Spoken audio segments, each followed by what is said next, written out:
Fala pessoal, sejam bem-vindos ao podcast do portal Fisiortopedia. Eu sou o Leandro Fukuzawa e serei o host do nosso canal.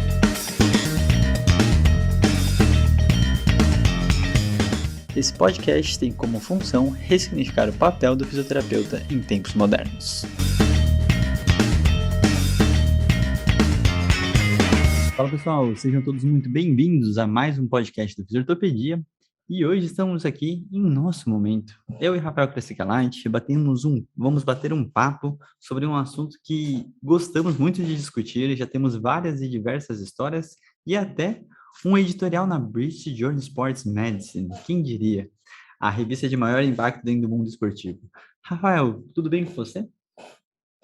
Fala, Foucault, tudo bem? Sim. A gente está programando esses episódios solos nossos, né? A gente faz tanta reunião que é um momento que a gente consegue ficar sozinho e bater um papo. Então, a gente se aproveita desses momentos. Mas tudo bem, sim, Foucault. E aquele bom dia, boa tarde, boa noite aí para todos. E acho que vai ser um papo legal, né? Tem muita história por trás desse papo, desde discussão, como a gente começou a discutir sobre isso, até como que a gente decidiu e fez aí esse paper que a gente vai comentar.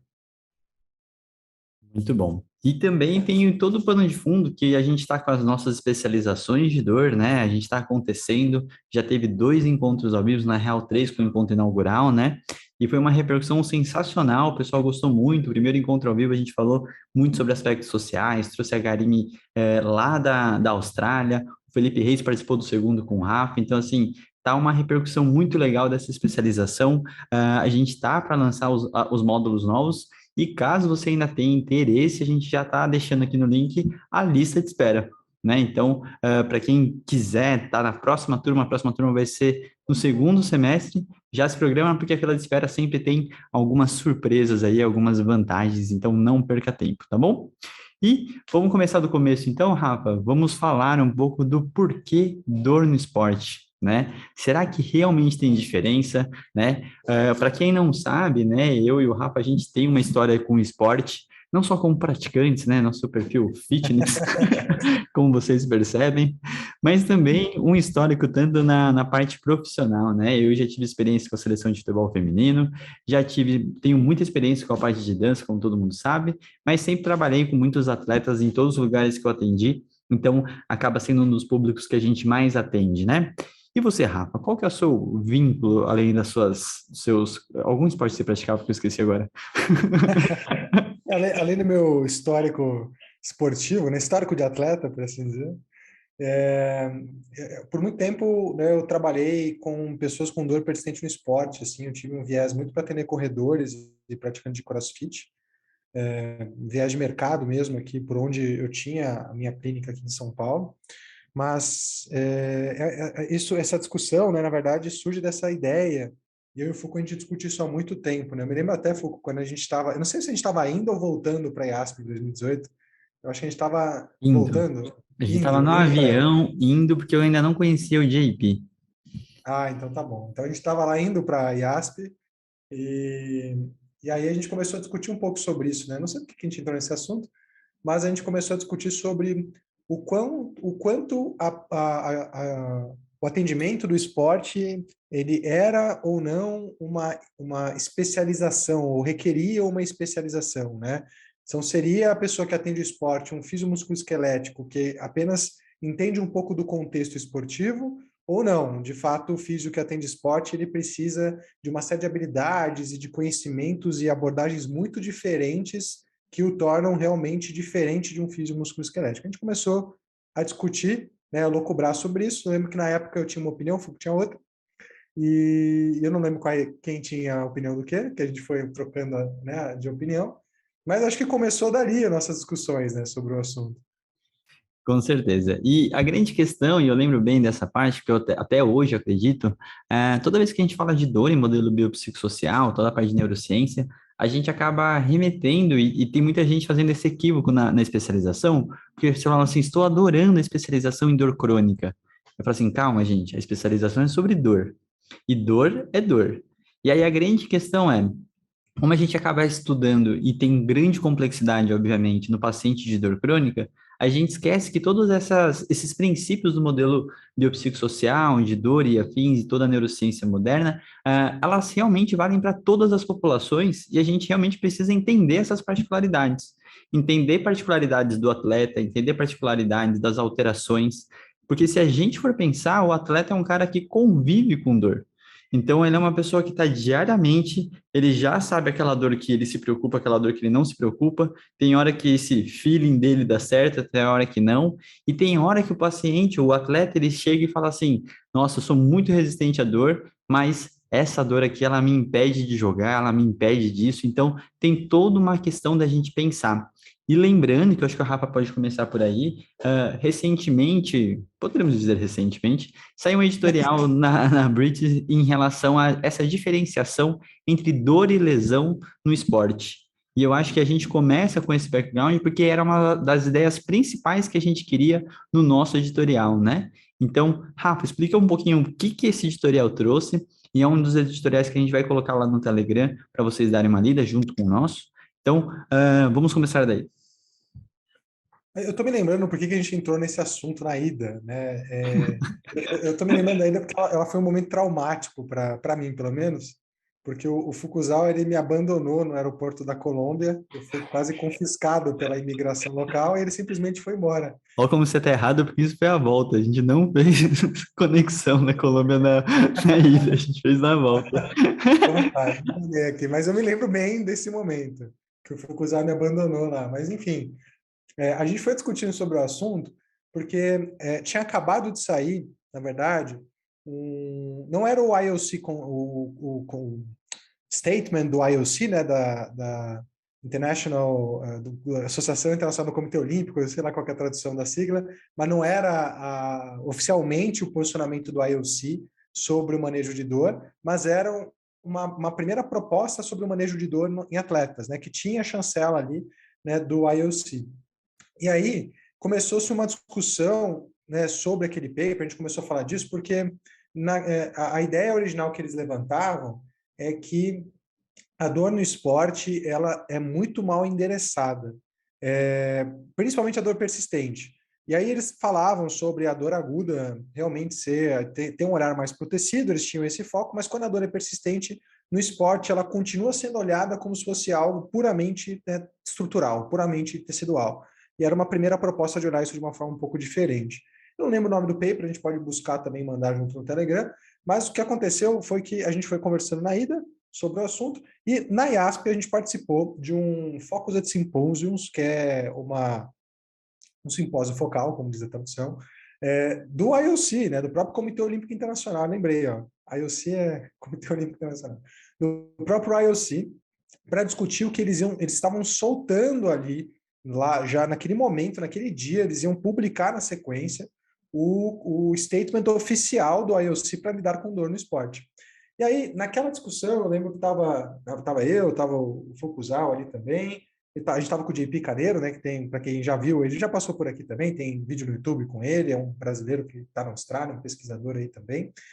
E aí, o que eles trouxeram foi realmente uma visão bem interessante sobre o manejo da dor no esporte, trazendo muitos conceitos que nós já sabemos de ciência moderna da dor e do olhar da musculoesquelética para o ambiente esportivo, indo além da lesão, da ideia de lesão, indo além da ideia só de sobrecarga. Mas o que chamou a nossa atenção foi a ideia de que a dor aguda não traumática no esporte, ela era tratada exatamente da mesma forma do que a dor aguda traumática, de origem traumática, né? Então, apesar daquele statement ter sido realmente um ponto de partida para um novo olhar para a dor, pelo menos na literatura científica, né? A gente pode discutir o estado, acho que talvez, do senso comum sobre o manejo da dor no esporte, mas foi interessante porque nesse próprio manejo a gente percebeu esse gap, a gente percebeu que não existia uma diferenciação em olhar dores agudas não traumáticas de uma forma que realmente pudessem ser distanciadas ou relativizadas com relação ao que podia estar acontecendo no tecido, né? Eu lembro desse contexto, se você quer complementar. Não, só lembrando, o editorial que a gente está falando aqui a todo esse momento é o Penn Athletes, né, que é do Heinlein. Então, ele é um editorial da British Journal, 2017. Então, esse a gente vai deixar também lá no Telegram. Ele é um editorial que começa a falar um pouco dessa abordagem. O JP também está envolvido, então ele começa a fazer uma narrativa um pouco melhor dessa neurofisiologia no atleta, né? Então, assim como o Rafa falou, né, a questão que a gente sempre para pensar. Imagine a situação de um atleta que já treina com uma grande frequência, tem uma grande sobrecarga, mas não tem grandes oscilações, porque ele tem uma certa agenda estável, entre aspas, né? E aí esse atleta começa a sentir uma dor aguda, sem nenhum trauma, sem nenhum evento específico que leve a pensar num tecido machucado. E aí a gente começa a se perguntar, né? O que acontece se a gente está falando? Então, essa dor, ela é realmente aguda ou ela é intensa, né? Então, tem toda uma questão de cronologia e nomenclatura, que eu acho que é muito importante a gente explicar, que foi da onde a gente partiu do princípio de falar, se não tem nada machucado, por que que essa dor, ela tá tão intensa, né? Então, esse eu acho que é o grande por trás de toda essa história, é entender que muitas vezes, isso eu acho que não é só no atleta, mas no geral, o porquê que essa dor intensifica mesmo sem um evento. Então, Rafa, qual que seria, o que está por trás disso aí dentro do que a gente tinha pensado, refletido e escrito, né? Eu acho que o que chamou a nossa atenção de fato, eu estou falando e lembrando as coisas aqui, tá, gente? Então, elas podem ficar não lineares, porque a gente está recordando e a memória humana ela não é precisa, né? Até por isso que não se usa mais muito, ou não se pesa mais tanto o relato verbal da memória em casos judiciais, né? Porque eles são extremamente voláteis. Mas o que chocou a gente, ou deixou a gente pelo menos reflexivo, foi primeiro o fato de que a apresentação do Comitê Olímpico Internacional para como olhar para a dor no atleta, ela trazia um ponto diferencial de vista, trazia uma narrativa diferente, mas era uma visão muito médica. E aí, o que ela, na verdade, abordava era que, basicamente, qualquer dor aguda era olhada de uma perspectiva, né, de excluir, fazer exames para excluir coisas potencialmente ameaçadoras, minimizar a carga no tecido e tratar com medicação. E aí, depois, com dor persistente, à medida que a dor persistia, toda essa visão ela se modificava. Então, isso chamou a nossa atenção porque, de fato, como o Foucault falou, o que a gente chama, e tem uma pesquisa bem legal do espanhol, que eu sempre gosto, eu acho que ela foi publicada na Brazilian Journal of Physical Therapy, se eu não me engano, que traz uma discussão sobre como impacta na prevalência do que você encontra o nome que você dá, ou como você classifica o que é lesão no esporte, né? Se você classifica que lesão no esporte, por exemplo, a presença de alterações identificadas por exame de imagem no tecido, você vai ter X proporção de pessoas com lesão, por assim dizer. Se você falar que a lesão é perda de dias de treino por conta de alguma condição, você vai ter, né, um pouco mais de prevalência.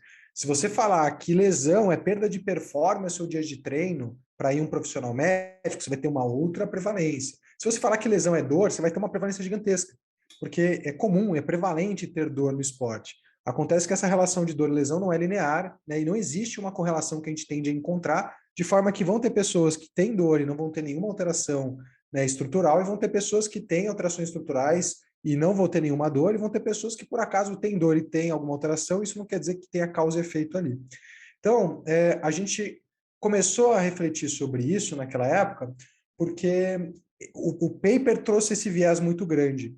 E o que a gente via na literatura, inclusive olhando para essa literatura de prevalência de queixas no esporte, é que, na verdade, os estudos usam métodos diferentes para definir o que é lesão, o que de fato nos dá taxas de lesão completamente diferentes. Então, você vai ver um estudo e fala, nossa, a lesão de atletas no futsal é de tantos por cento tem lesão. E você vai olhar, eles estão usando, por exemplo, dor. Dor não é lesão.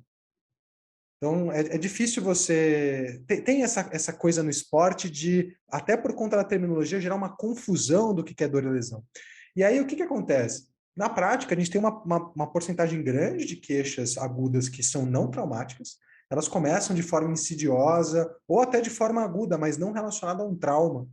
E no esporte, existe um buraco de como entender essas queixas, né? Elas são entendidas e tratadas e avaliadas exatamente da mesma forma, né, que uma lesão tecidual. Então, se alguém torceu, por exemplo, torceu o tornozelo ou tiver uma instabilidade aguda ali no joelho e a gente entender que tem um risco de ter tido alguma lesão, esse indivíduo vai ser tratado de uma forma muito parecida com a pessoa que teve uma dor lombar aguda fazendo um deadlift, assim, uma dor lombar aguda incapacitante.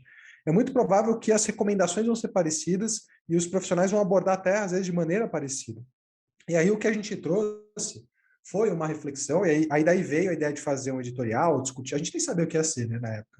Mas eu lembro que a gente saiu da sala e a gente ligou para o espanhol lá de Boston na hora, começou a conversar com o espanhol e ali já começou a nascer o time que montou esse paper, que virou um editorial, para a gente tentar discutir especificamente esse caso, né, da dor aguda não traumática.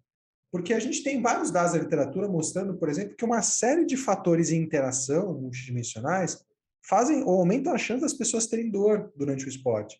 Então, por exemplo, você pega um corredor que tem lá a sua relação de carga-demanda, ele está lá treinando, e essa pessoa é exposta à privação de sono, tem estudos mostrando que isso aumenta a chance desse indivíduo ter dor, né, no corpo relacionado ao esporte, por exemplo. A gente não está falando nada relacionado à estrutura, ao tecido em si, ou à sobrecarga que ele está recebendo. O que a gente está provavelmente discutindo é a influência de outros fatores sobre a modulação do sistema nociceptivo do sistema de dor, o que impactam a chance dessa pessoa ter dor. Então, foi um pouco, né, desse contexto, é uma mistura de o olhar daquela primeira narrativa ter sido muito médico e não ter diferenciado pessoas com dor traumática ou não traumática, no sentido de o que fazer, o que avaliar e quais as ações tomar com esses indivíduos. E também a gente vê que existia essa confusão na literatura. Começou a se falar que, olha, a dor persistente no esporte, ela, de forma alguma, tem que ser tratada de forma semelhante à dor aguda. Mas nada se falava sobre uma dor aguda não traumática, que para quem trabalha com esporte, principalmente de repetição e sem impacto, talvez seja a maior prevalência de queixas, seja justamente esse tipo de queixa, né, Felipe? Com certeza. E se a gente for pegar, né, essa questão principalmente da definição que o Rafa falou é muito interessante, e eu tive esse grande aprendizado no mestrado, né, aonde eu trabalhei com o espanhol e o Alexandre Dias Lopes com corrida, aonde a maior prevalência das lesões, elas são de sobrecarga. Então, quantas vezes você atendeu um corredor que falou que teve um trauma específico, né? Se não for uma tragédia de uma queda, se ele torceu o tornozelo, alguma coisa, dificilmente esse corredor vai falar que teve um trauma, né? Então, nessas horas, a gente começa a entender que essa definição que o Rafa estava falando em relação a tempo de afastamento, procura médica e afins, você acaba perdendo um monte de queixas. Então, quando a gente troca essa palavra de dor por queixa, a gente começa a entender que o mundo é um pouco maior, e aí você fala assim, tá, qual dessas queixas vai realmente incapacitar alguém? Qual dessas queixas vai realmente atrapalhar a carreira do atleta? Ele vai ter que aprender a conviver com isso? Como é que funciona todo esse processo, né? Então, em cima desse raciocínio, a gente começa a perceber que a gente estava olhando pouco para essa população, a gente estava investigando, e aí tem uma grande falha da fisioterapia no geral, né? Mas a esportiva também, que naquele beira-campo, naquele momento que você está realmente em algumas situações, a terapia passiva ela predomina. Então, você está lidando com uma situação não traumática e com uma soberania de estratégias passivas. E aí, nessa hora, você realmente está fazendo um alívio de sintoma, talvez, mas qual que seria o real tratamento? O que que a gente realmente precisaria manejar nesse atleta de forma diferente, né? Então, eu acho que aí começa a entender e mostrar o reflexo que isso tem na nossa prática, né, Rafa? Então, a gente começa a falar e fala assim, tá, tudo bem, e aí? O que que eu abordo de diferente num atleta, né? Então, qual conhecimento que é esse que a gente tem que expandir, principalmente em relação ao entendimento de dor dessa pessoa que convive? Então, expande um pouco mais para essa parte, Rafa.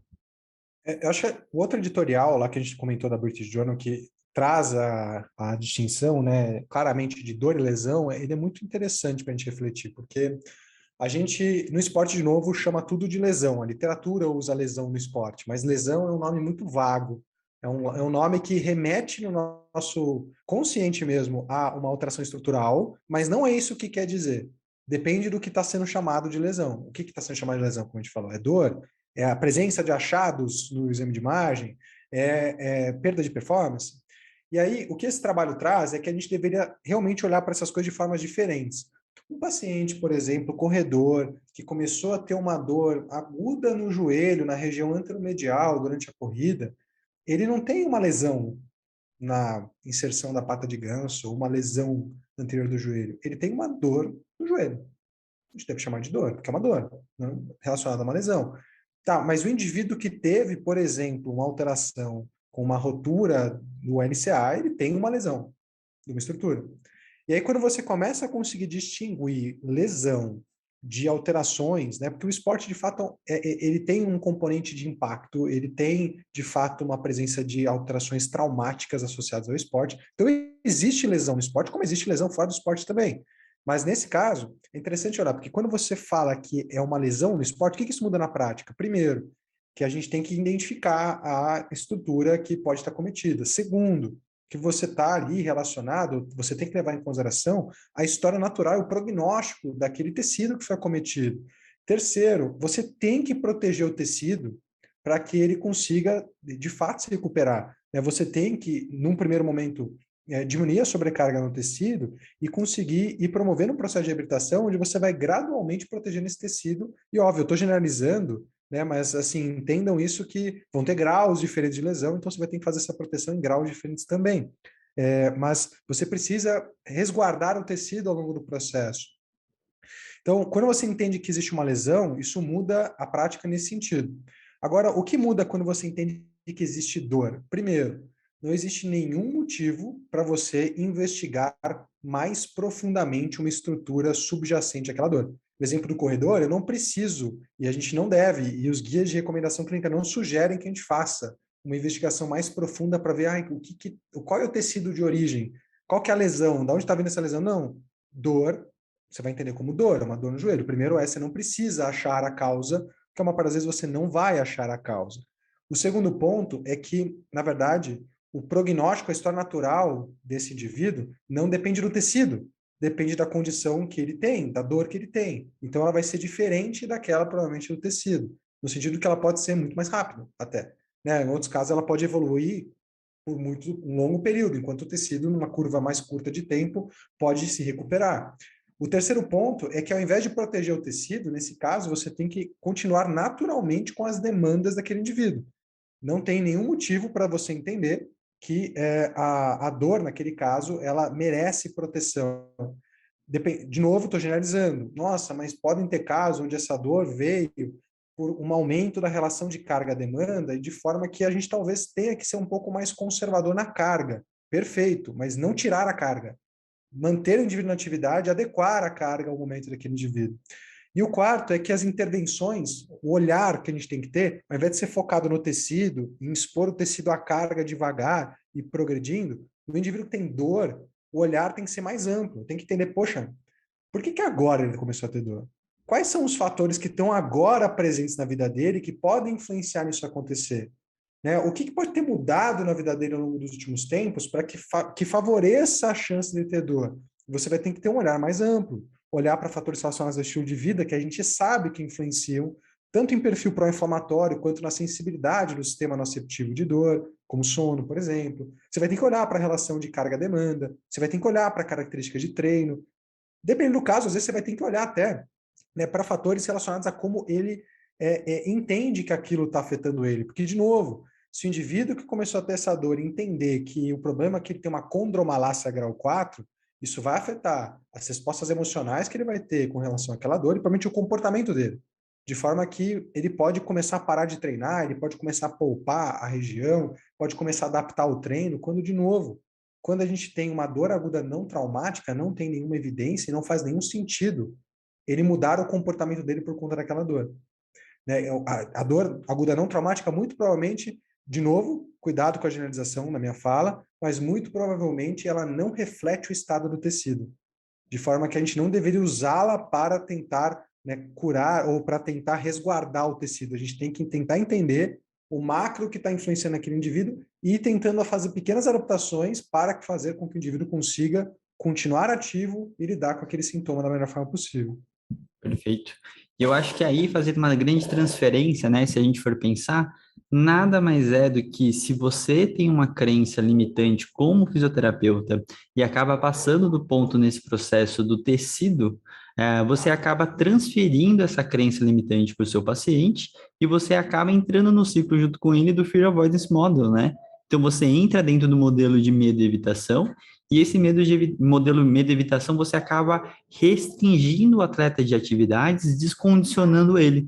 Então, isso vai acontecendo de uma forma muito sutil inicial, e se isso perdura por longos períodos, nada mais nada menos do que você acaba tendo uma grande limitação, uma incapacidade desse atleta, né? E aí vamos pensar, a memória desse atleta acaba sendo numa alta performance. Essa alta performance, quando ele tenta voltar, a gente volta para aquela situação clássica que todo mundo vê na TV, o atleta tentando retornar e ele saindo de campo porque a dor dele retornou, né? Então, acho que uma transferência nisso e fazendo essa analogia, a gente vai entendendo que no final a gente chega para o mesmo ponto, mas com um outro contexto, né, Rafa? Então, também um ponto importante, né? Enquanto os comportamentos de proteção e realmente proteger o tecido fazem todo sentido quando existe uma lesão, então o indivíduo ter medo e se proteger faz todo sentido. Esse mesmo comportamento no indivíduo que tem uma dor aguda não traumática, ele pode gerar um tipo de comportamento que é péssimo. E assim, eu estou falando agora dados empíricos, né? Acho que o Foucault vai concordar comigo, e vocês são clínicos que atendem pacientes com dor no esporte, talvez vão perceber isso também. A quantidade de pacientes que fica naqueles ciclos, né, de se expor, então a pessoa ela fica se protegendo, fica desmotivada, e aí de repente ela começa a voltar bem e tal, e aí tem queixa e para de novo, e a pessoa fica nessa, ela volta com muita carga e tem dor e para, e volta de novo, tem dor e para.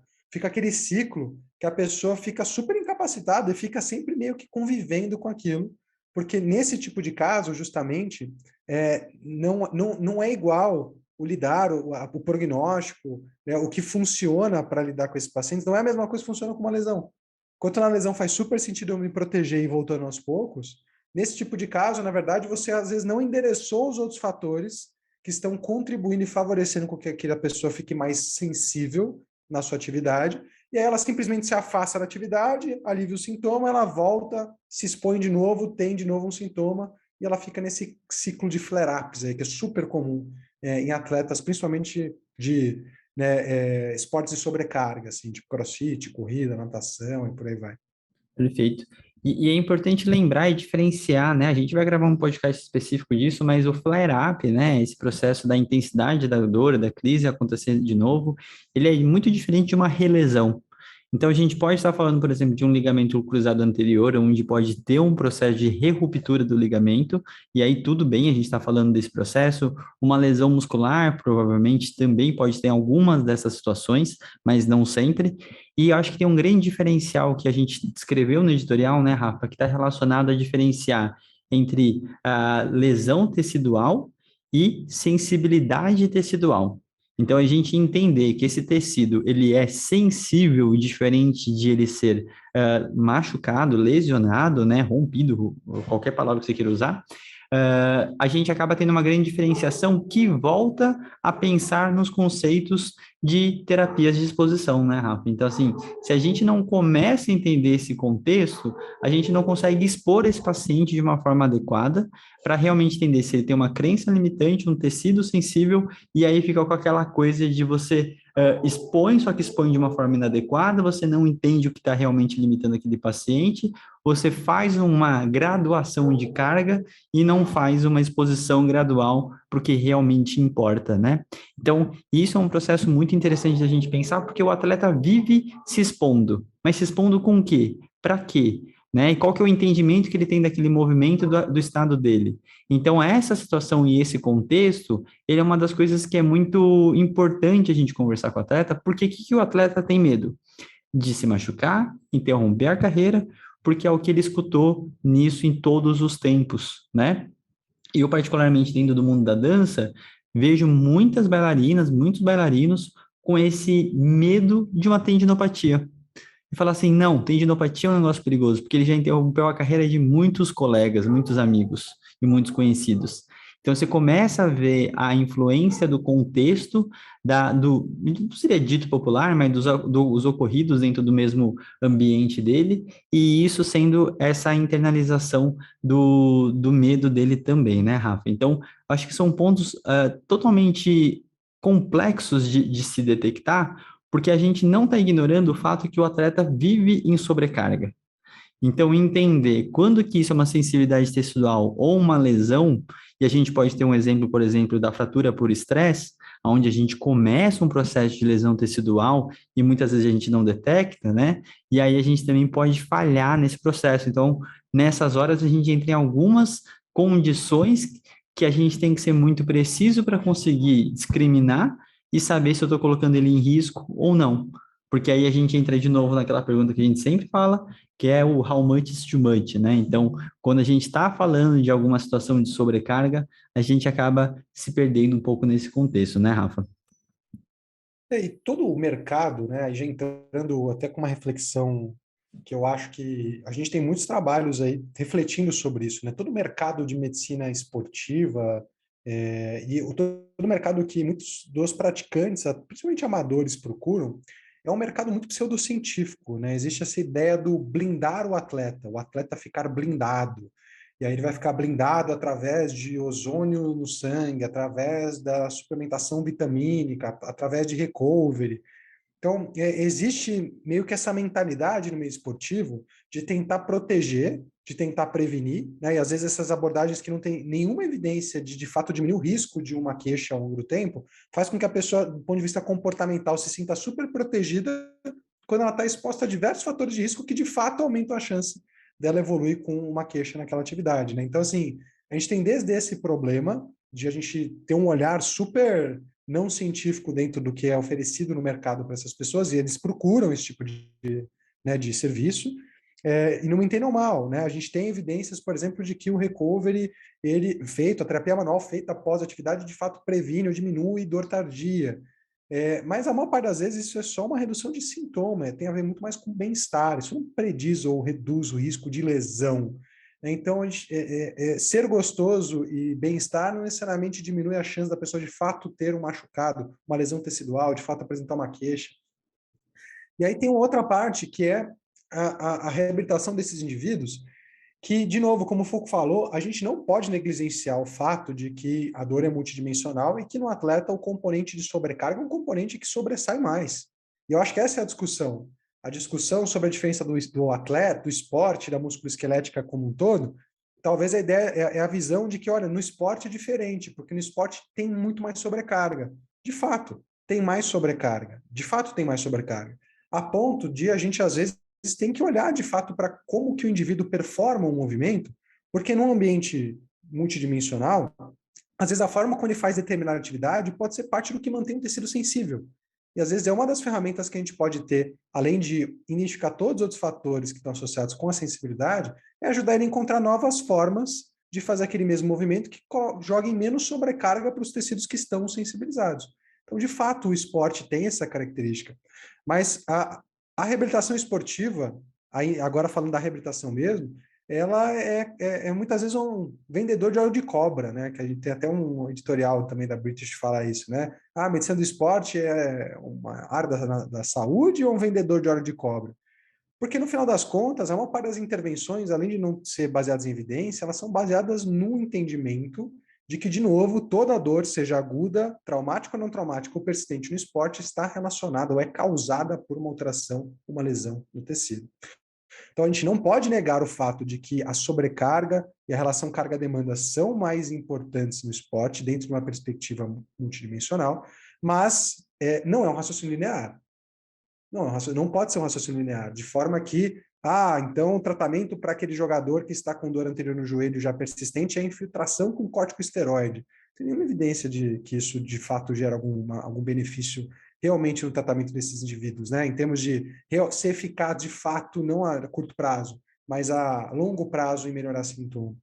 Então, eu acho que esse é um ponto importante aí, né? Que é a ideia de que o que muda esse olhar na reabilitação do esporte é a ideia de que, a maior parte das vezes, o que a gente vê que é feito são muitas abordagens pseudocientíficas para bem-estar e também muitas abordagens com foco no tecido não necessariamente são as únicas ferramentas que a gente tem para ajudar essas pessoas. E não estou nem falando só de caso persistente, de novo, em casos de pacientes com dor aguda não traumática, né, bem-estar e ficar fazendo a intervenção com foco no tecido e afastando o atleta da sobrecarga, não necessariamente é o melhor que a gente pode oferecer para ele. E aí a gente entra em uma situação, né? Porque, de novo, uma consequência disso nada mais é do que overdiagnose e overtreatment. Então, a gente começa a ter um excesso de diagnóstico, um excesso de quantidade de exames a serem pedidos para confirmar a lesão. Então, eu já trabalhei em ambientes onde só se acreditava na queixa do atleta se existia o exame de imagem, e aí, nessa hora, quando não tinha, era uma frescura do atleta, né? Então, já havia atleta sendo cortado porque no exame não apresentava a queixa que ela estava relatando. Então, isso mostra total uma visão exclusivamente tecidual, né? E isso é uma situação que para você explicar num contexto maior, acaba sendo muito difícil. E aí entra de novo, não importa do que a gente está falando da multidimensionalidade.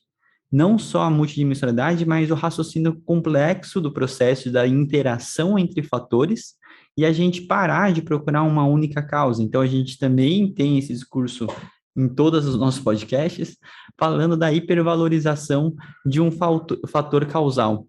Então, na hora que você está hipervalorizando alguns pontos e deixando de olhar para os outros, é a nossa crítica, e não que os fatores sejam ou não sejam importantes. No geral, todos vão ser importantes porque eles vão ter uma interação entre si. Uma mais que a outra, não necessariamente. A gente não consegue afirmar de certa forma, né? Obviamente, querendo ou não, o nosso tratamento, parece até grosseiro a gente falar isso, ele acaba tendo um grande chute. Por isso que a gente precisa melhorar as nossas técnicas avaliativas para entender o quão preciso a gente está falando em relação a qual aspecto que a gente está abordando que realmente faria diferença no tratamento da pessoa. Então, colocar isso no ambiente esportivo, a gente entende que é muito difícil, até porque a gente sabe que tem todas as culturas de cada esporte. Então, quem é praticante de um esporte e depois vai lidar com o próprio a modalidade, começa, já sabe quais são as crenças limitantes do processo, né? Sabe que dentro de cada modalidade, eu sempre brinco, né? Imagine você trabalhar no box de CrossFit e não fazer liberação miofascial, né? Dificilmente alguém vai confiar em você. Então, existe toda uma cultura do que é cuidar dentro de cada modalidade, que é um cuidado específico. Aquela questão de o atleta precisar fazer 2, 3 vezes fisioterapia por dia, né? Eu já lidei muito com essa situação e chegou uma hora e falei assim, cara, o que eu vou fazer? Exercício não dá porque é sobrecarga, ela já treinou. Vou fazer TENS 3 vezes por dia, vou fazer ultrassom, vou fazer laser, todos os dias, 3 vezes por dia. Então, assim, você começa a entrar em algumas searas, e eu não estou falando que essas coisas têm que ser excluídas, mas elas têm que ser repensadas para a gente realmente conseguir entender o que está entregando. E óbvio que no contexto esportivo de alto rendimento, a gente tem menor chance, menor capacidade, possibilidade de errar. Então a gente sabe também que o atleta está cheio de cueca da sorte, né? Então, você sabe que se você não fizer tal ritual, ele não vai se sentir confiante o suficiente, né? Eu, particularmente, já atendi muito atleta que chegou com um protocolo de fisioterapia para mim, porque se eu fizesse qualquer coisa fora, mais forte, menos forte, ele já sentia que era diferente e ele ficava muito seguro. E nessa hora, olha como esse paciente ele está fragilizado. Então, para mim, é uma das coisas que menos faz sentido a hipervigilância do atleta, aonde a alta demanda dele é incrível, é alta, e a gente está toda hora tentando pensar em micro detalhes que a gente nem consegue comprovar se aquilo realmente faz diferença, né? Então, são coisas que ele está muito mais dentro do processo contextual, ritualístico, e a gente entende também a importância disso, mas a gente não pode se apegar exclusivamente a isso, né, Rafa? Então, eu acho que tem vários pontos a serem colocados para a gente também não ficar enxugando o gelo em todo esse processo. E um ponto importantíssimo, assim, é a ideia, e a gente tem que trabalhar isso nisso ativamente, né, porque isso é muito propagado por profissionais de saúde que trabalham no meio. É a ideia do atleta inquebrável, que tem a ver com o lance de ficar pensando em blindar a pessoa, né? O atleta inquebrável, que é a pessoa que o atleta tem esse senso comum existe, é como se o atleta ou praticante de atividade física ele fosse diferente da população normal, porque ele é mais resistente, né? Ele é mais blindado, eu não estou achando outra palavra, mas enfim. Mas pensem por outro prisma.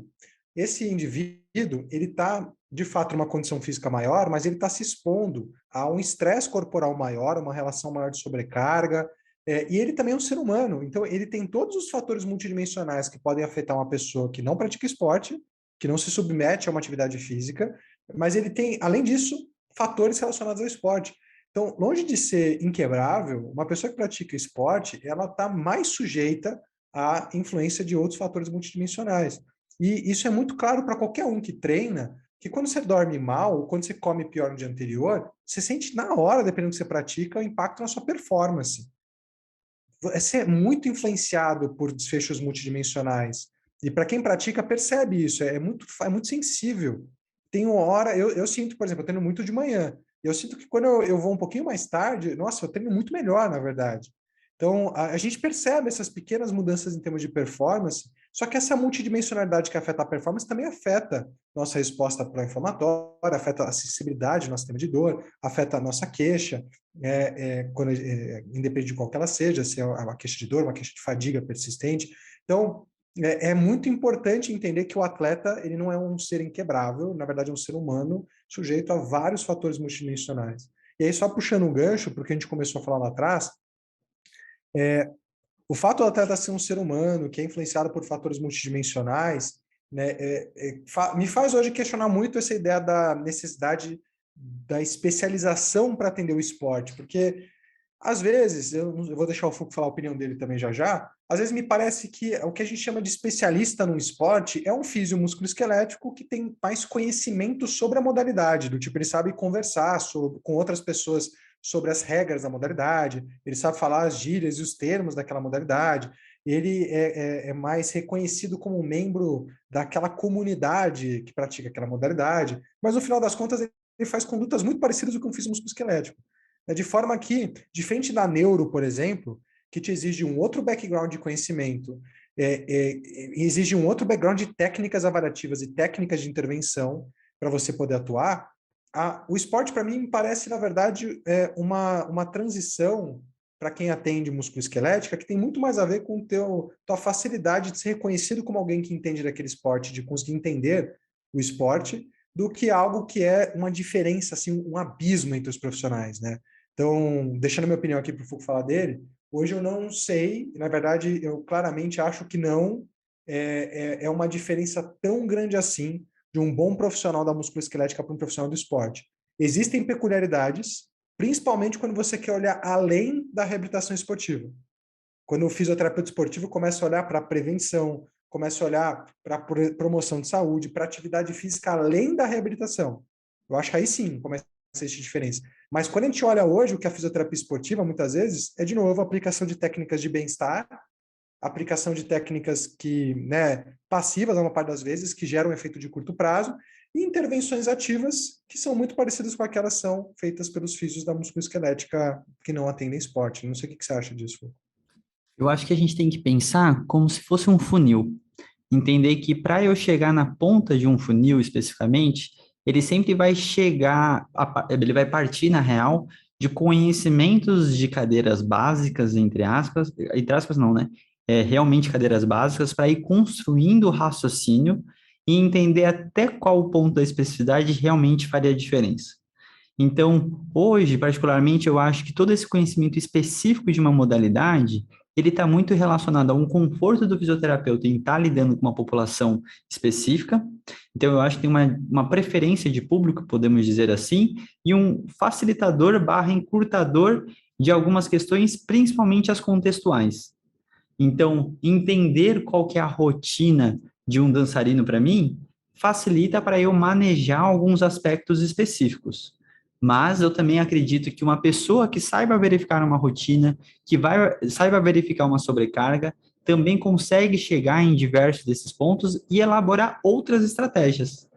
Então, na hora que a gente fala sobre fisioterapia esportiva de uma forma generalizada, será que o cara precisa ser fisioterapeuta esportivo e ele consegue lidar com todos os esportes?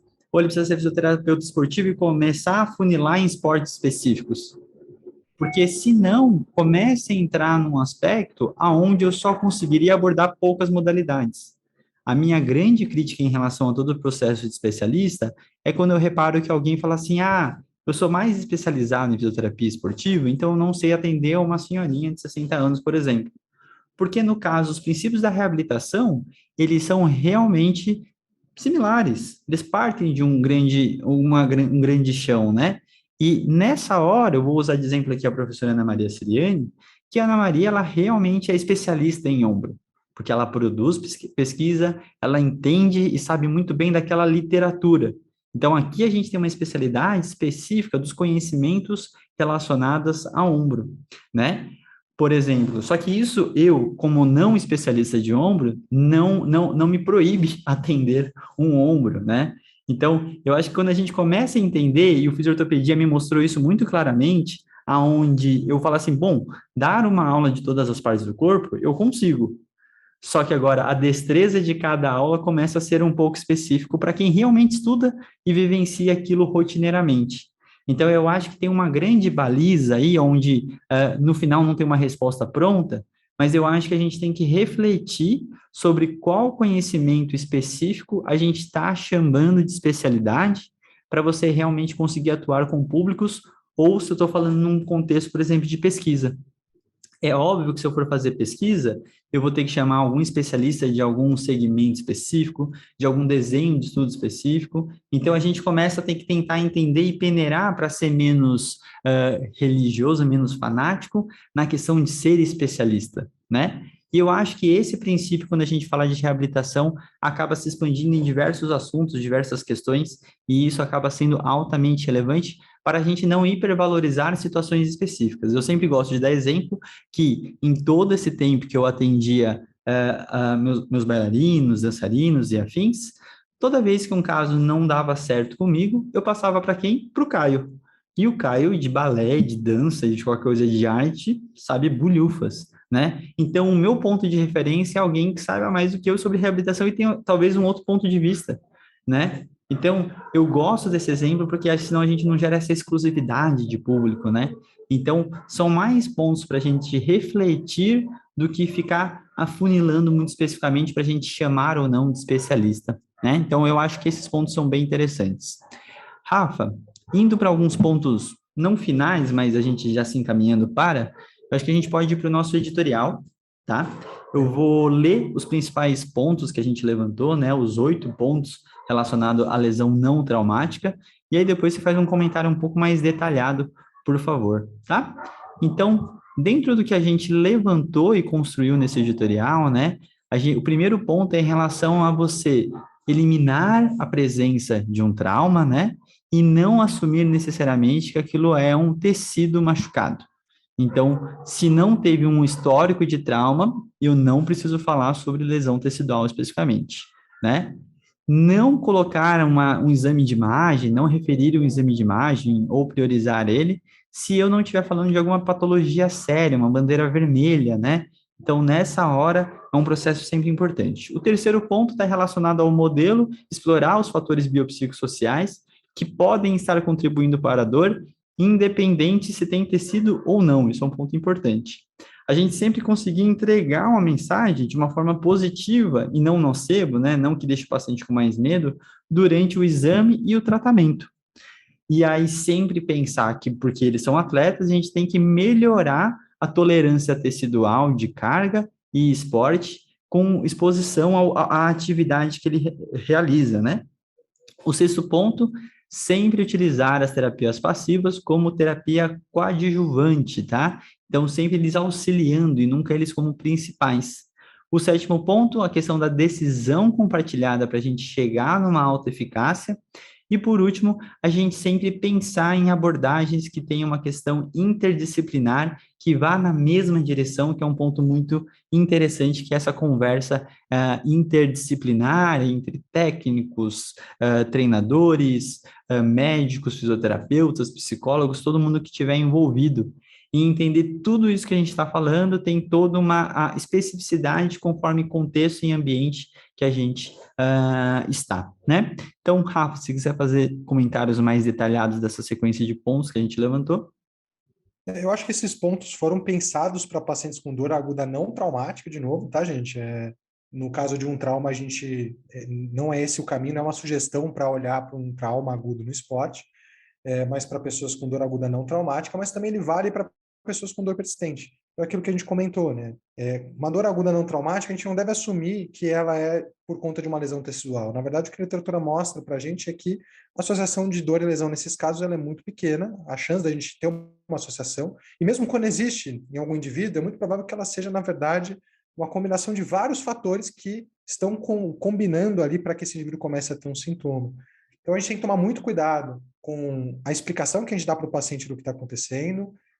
Não é recomendado essa ideia do overdiagnose, né, nesse momento. A gente tem que evitar ao máximo exames de imagem nesses pacientes também. E trazer para o paciente um processo de reabilitação que envolve muito mais em tentar entender de novo, abrir a lupa, né? Parar de olhar só para a região que está com dor e abrir a lupa para tentar entender o contexto em que essa dor aconteceu. Por que agora? Esse indivíduo corre há X tempo. Por que agora ele começou a ter uma dor nessa região? Quais são os fatores que parecem e podem estar presentes na vida dele nesse momento que podem influenciar na chance dele estar com essa dor? Porque ao olhar dessa forma mais ampla, além de você não embutir no paciente crenças ameaçadoras sobre a origem dos sintomas que podem mudar o comportamento dele, podem colocar ele naquele ciclo de se afastar e voltar e ficar tendo surtos e remissões, você consegue ajudar esse paciente a lidar com a dor de uma forma ativa e consegue tentar entender quais são os fatores que estão influenciando naquela dor e ajudar esse paciente a lidar com esses fatores. Porque hoje a dor foi no joelho, mas em outra modalidade ela pode ser em outra região, dependendo da sobrecarga que a modalidade impõe no corpo do indivíduo, né? Então, essa fragilidade por conta de outros aspectos multidimensionais deixa o indivíduo frágil, com terreno fértil para ter queixas, independente da modalidade que ele pratica. Então, acho que a nossa mensagem geral é, quando você tiver dor, entender que existe dor, e não necessariamente existe uma lesão no tecido acompanhando essa dor, tira a lupa, afasta a lupa e olha mais amplo. Mesmo que é um caso no esporte, né? E só pegando a fala que o Foucault falou da especialização, eu acho que o cuidado com a especialização é um cuidado que acontece, que a gente tem que ter, mas que acontece no esporte, que é essa ideia, de novo, do esporte ser diferente. Nossa, que legal, esse negócio de dor é lindo. Putz, neurociência da dor, ciência moderna da dor é uma coisa muito incrível. Mas na minha especialidade, que é o esporte, por exemplo, é diferente, porque lá tem sobrecarga. Então lá o movimento é soberano, a biomecânica é soberana. E aí, de novo, a gente está falando do mesmo ser humano, do mesmo funcionamento do sistema de dor e das vias nociceptivas, nada muda, exceto a sobrecarga que é embutida por aquele esporte e a relação carga, né, demanda que aquele indivíduo vai ter, dependendo da frequência, da modalidade, de parâmetro de treino, etc. Então, eu acho que a mensagem nossa, resumindo em poucas palavras, é realmente essa, assim. Sempre tem um olhar amplo, mas os casos agudos não traumáticos e persistentes têm um olhar amplo. Focar no tecido não parece ser uma coisa interessante e está associado com esse cuidado de baixa qualidade, cheio de técnica de efeito de curta duração, coisa de bem-estar, na verdade, intervenções que mais, inclusive de orientação, que mais incapacitam a pessoa do que ajudam ela a ter uma trajetória melhor ao lidar com esses sintomas na prática. Perfeito. Então, acho que é isso, assim, no geral, que a gente queria tentar expandir, abrir a cabeça de vocês. A gente já discutiu sobre isso várias vezes, a gente vai deixar um monte de material, esse acho que podcast, comecei aqui a pensar, falei, quanto de coisa que a gente tem para passar, né? E também pensar que mesmo que a gente esteja falando, a gente não está menosprezando nenhum fator mecânico, mas também a gente precisa tirar alguma religiosidade e ingenuidade de algumas questões, por exemplo, de correção de movimento em atleta, aonde acredita que aquele fator seja o único. Você pegar e achar que corrigiu o valgo dinâmico do Usain Bolt, ele vai correr mais rápido, acaba sendo uma grande ingenuidade da nossa parte, porque a gente está mexendo em todo um contexto, toda uma mecânica, e a gente começou a entender cada vez mais que entender a mecânica do movimento é essencial, ela é importante, só que a gente não pode sempre, de uma forma linear, chegar na lesão por causa de uma coisa assim ou assada e de uma forma muito dicotomizada, né? Então, acho que fica essa mensagem, um episódio que a gente tá aí para gravar faz um tempinho. Com certeza a gente vai voltar a falar desse assunto, até porque, se tudo der certo, ano que vem a gente tem uma especialização, uma pós em dor aí, em esporte, perdão, e aí a gente vai ter algumas novidades em breve, tá? Então, é um foco, entre aspas, novo, o Fisioterapia já sempre conversou sobre o assunto, mas a gente está direcionando e tentando trazer cada vez mais pessoas da área, né? E se vocês tiverem alguma dúvida, deixem como comentário aqui no nosso Telegram ou aonde vocês estiverem escutando e quiserem conversar com a gente. É uma temática que a gente não está fechando, a gente está querendo, o inverso, expandir, porque a gente acredita que tem muitas coisas a serem conversadas de forma muito relevante. Alguma coisa mais, Rafa? Não, acho que é isso, né? Só de novo, deixando claro aqui a nossa opinião. O que a gente está defendendo aqui é a ideia de que o esporte, a queixa no esporte e a queixa fora do esporte não são mundos tão diferentes assim, e que a gente acredita que a área esportiva é uma área diferente sim, mas ela não pode ser diferente só no fato do fisioterapeuta que trata futebol manjar os termos que o pessoal que joga usa, entender de tática e gostar de futebol. Isso, não é isso que torna o fisioterapeuta esportivo especialista no esporte, é o especialista no esportivo. Eu acredito que a gente tem que ter um olhar mais amplo para o esporte, porque a gente pode olhar, de fato, para atuações da fisioterapia que abrem muito escopo, né? A parte de prevenção é super interessante, mas aquela prevenção realmente bem feita, feita com base no que a gente sabe e tem de evidência científica, tem ótimos trabalhos e colegas maravilhosos aí fazendo trabalhos incríveis de prevenção no esporte profissional e amador, que é um trabalho muito difícil, muito sério para ser feito, de fato, quando é feito com base em evidência, não com base em técnicas, né, que são pseudocientíficas ou que são de bem-estar, na verdade, como o recovery, por exemplo. E também que a gente tem uma outra aplicabilidade do exercício como uma modalidade de tratamento. Então, assim, quando você olha que muitos pacientes com doenças crônicas não transmissíveis vão ser submetidos, provavelmente no futuro, a exercícios para tratar suas condições de base, poxa, talvez o fisioesportivo ele possa assumir esse nicho de mercado, né, de estar olhando para o esporte, para a atividade física como uma promoção de saúde. E esse é o nosso entendimento. O esporte em si, a reabilitação esportiva, ela não é um mundo à parte da reabilitação musculoesquelética, ela se baseia nos mesmos princípios, no mesmo entendimento de como o nosso corpo funciona, de como o nosso cérebro cria experiência de dor, por exemplo, e processa informações nociceptivas. Tem as suas peculiaridades, como qualquer área, sim, mas a gente acredita que uma especialização no esporte ela tem que ser mais ampla, porque a linha de atuação no fisioesportivo é maior, de novo, do que entregar técnicas de efeito de curta duração, técnicas de bem-estar e fazer intervenções, né, que são muito semelhantes àquelas que a gente faz na musculoesquelética. Pode ser mais amplo do que isso. Eu acho que só para reiterar o nosso ponto, a nossa visão sobre o assunto. Perfeito. Para deixar o último recado para vocês lembrem como um atleta fica quando ele está afastado da sua modalidade. Isso não é um fator exclusivamente mecânico, essa multidimensionalidade dele parar de fazer atividade mostra o quão profundo tem muito além da ausência da atividade só, todas as questões psicológicas, sociais, inseguranças e afins, e a gente sempre vai ter que lembrar disso no atleta, ou se ele é um atleta que está lá na ponta, numa alta performance, numa grande cobrança. Tá bom? Então, gente, essa é nosso podcast, nosso episódio de hoje. Muito obrigado. Não esqueçam de curtir, compartilhar, deixar aqui a sua estrelinha no nosso podcast aqui. E é isso. Rafa, um grande abraço, muito obrigado pelo momento e até a próxima.